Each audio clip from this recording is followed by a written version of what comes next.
kayo. Sana po nasa mabuti kayong kalagayan. Welcome back po sa Star Tarot. At kung bago kayo rito, welcome din po kayo. Please subscribe, like, share my videos, and leave me a comment kung naka-resonate po kayo. Thank you. Tignan natin kung ano yung mga mensahe para sa inyo sa ngayon. First message po ninyo is Two of Air. Ayan. So, meron kayong kailangan pagdesisyonan sa ngayon. You are facing an important decision sa ngayon, pero confused kayo. Confused kayo. Kaya, parang, instead na harapin ninyo ito, parang you're trying to avoid it, no? Baka tinatry nyo na lang na iwasan ito or hindi na muna pansinin or hindi na muna, yung parang siguro dinadivert nyo na muna yung attention ninyo to something else para na maiwasan, no, kung ano man itong kailangan ninyong pagdesisyonan because yun nga, confused kayo at hindi ninyo alam siguro kung ano yung magiging decision ninyo sa ngayon, no? Kaya parang you're just leaving it behind your behind your mind, 'di ba? At the back of your head, nandoon lang ito. Alam mo na kailangan mong desisyonan ito, pero you're not ready, no? Kaya yung parang nandiyan lang muna siya sa tabi. 'Di ba? At ay naasikaso mo na lang muna kung ano yung gusto mong asikasuhin sa ngayon, but itong yung decision making na to, parang isinasantabi mo muna. So, what else? We have Three of Earth. Ayan. So, this is beautiful, no? Kasi parang yung talent mo dito, ano man yung mga talent mo, ano man yung mga skills mo sa ngayon, parang yan ang pagtutuunan mo ng pansin. Maaring yan ang gusto mong gawin. Maaring yan ang gusto mong, yun ang gusto mong pagtuunan ng pansin, no? So, maaari din, nasa trabaho mo, or kung ano man ang project na to, maybe you will be recognized then, no? Baka dito kayo makikilala, 'di ba? Ng maraming tao, marami nang mas makakapansin sa iyo because of this, kung ano man itong talent na ilalabas mo.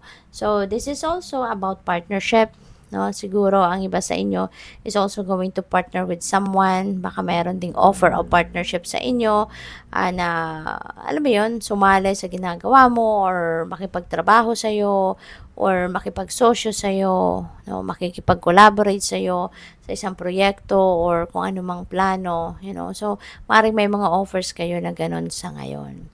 So, what else? Pwede, no, na yung mga offer na yan, baka yan yung yung hindi ninyo mapagdesisyonan. Kasi baka sanay lang kayo na na nagtatrabaho kayo mag-isa, baka nasanay na kayo na komportable na kayo, no, na you are just working on your own. Pero ngayon, no, baka merong ang nag-o-offer sa iyo, kaya baka yun ang ikinalilito ninyo. Ano ba, magta-try ba ako, 'di ba, na makisama, makipagtrabaho sa iba, or I will just stay where I am now at komportable na ako na mag-isa lang, 'di ba? So, maaaring may ganon sitwasyon ng iba sa inyo. So, we also have, napakaganda nito, the sun. Wow. So, the sun energy is going to surround you this time, no? And in the next few days, Leo, napakaganda, very optimistic, very enthusiastic. Ang maganda rito kung meron kayong mga nararamdaman sa katawan, mga physical discomfort, the sun, no, is going also to bring healing. Kaya maaring mabalik na sa inyo yung ninyo, yung physical strength, yung vitality ninyo maybe will be back at magkakaroon na ng healing, no? Magagamot na kung ano man ang mga nararamdaman ninyong discomfort sa katawan. And this is also a time for success, no? Maraming pagtatagumpay na maaaring dumating sa buhay mo, depende sa inyong mga ginagawa, pinagkakaabalahan, but definitely there is financial success, material success, success sa pagharap sa problema, itong indecision na to, malilinawan din eventually yung isip mo with the sun, no? Magliliwanag ang isip mo. One day, one morning, pagising mo, may isip mo na lang na, ganito ang gagawin ko. So, you will be ready na to make a decision, no? Yung mga ganon. So, this is going to bring forth enthusiasm, optimism sa inyo, excitement, kaya magiging positibo, no? Shift into a positive situation, no, ang mga magaganap sa buhay mo. Kaya parang you are going to rise above, no, your situation dito when this energy comes in. So napakaganda at mababago, no, yung mga lungkot na yan na nararamdaman ninyo, kahinaan ng pangangatawan, that is going to change for the better. Okay, so what else? We have your angels will only give you the challenges that you are capable of handling. So napakagandang reminder ito para sa inyo. Okay, kaya wag kayong sumuko, wag kayong panghinaan ng loob. Kung meron man mga problema na dumadating sa buhay mo, isipin mo lang na parte yan ng inyong soul's journey. At saka, kung ano yung dumating sa inyong problema or mga obstacles, yan ang nandiyan dyan sa inyo because God knows na kaya mo yan.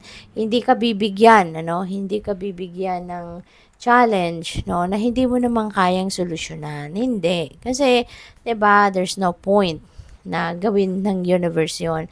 Kaya kung ano ang ibibigay sa'yo, anong dadating sa path mo, that is what you can manage. Kaya wag mong sukuan. Wag kang matatakot, wag kang sumuko, wag kang give up, no? Kasi may solusyon at may solusyon yan. You just need to look for it, okay? Don't let life pass you by. Be among it and live. Yan. Experience mo kung ano yung mga nag-unfold sa buhay mo right before your eyes. Experience it, savor it, i-enjoy mo yan, Kasi lahat ng nangyayari sa buhay natin, maliit man o malaking bagay, that has a purpose. No? Nandiyan yan for a specific reason. At kaya kailangan natin na i-enjoy yan, tignan yan, pansinin yan, i-embrace yan. Alright? So, what else? We have your inner strength can and will move mountains. Okay? So, paalala ito sa inyo. No? Na lagi lang kayong maglakas ng loob. Lagi lang kayong maging matibay, tatagan ninyo ang inyong kalooban. Kasi kahit anumang bigat, no, na nararamdaman ninyo, kahit anumang bigat ng problema na maaaring ma-experience ninyo, ma-encounter ninyo sa buhay, kung magpapakatatag kayo, baliwala lang ang hirap, no, na maaaring nararanasan ninyo. Okay? Mababago agad ninyo ang inyong sitwasyon for the better. Okay? Kaya magpakatatag lang kayo lagi. Always activate your courage and inner strength para mabilis ninyong masolve ang mga problema. Good luck po. Thank you for watching Love and Light. Namaste.